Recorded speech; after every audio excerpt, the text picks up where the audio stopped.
Hello বন্ধুরা, welcome my mini mini blog. আমরা early মর্নিংয়ে পৌঁছে গেলাম পুরীতে। পাপা হোটেল করছিল, আমরা তার ফাঁকে সমুদ্রকে হাই বলছিলাম। অনেক লোকজন ছিল। আমরা দাঁড়িয়ে দাঁড়িয়ে দেখছিলাম সমুদ্রের কি ঢেউ। পরে আর মন বসছিল না, তাই জন্য বালুতে করে দিলাম শুরু। এরপরে আমি মাটিতে মার নাম লিখেছি।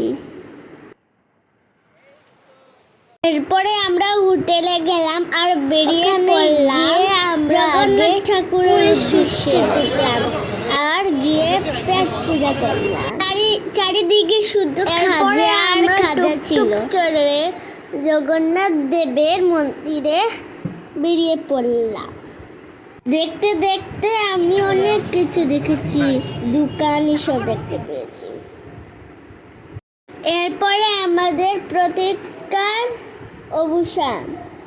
আমরা পৌঁছালাম জগন্নাথ দেবের মন্দিরে। আমাদেরকে মোবাইল এসব রেখে যেতে হয়েছে।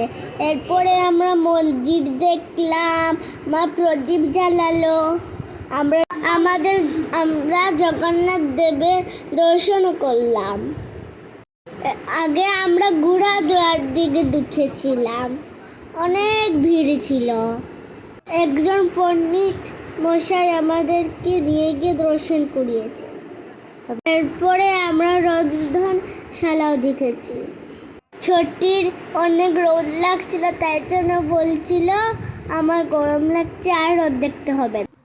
বাই, দেখা হবে আরেকটা ব্লগে। আজকের জন্য টুকুই, টাটা। জয় জগন্নাথ। জগন্নাথ সবাই কৃপা করুক, রক্ষা করুক।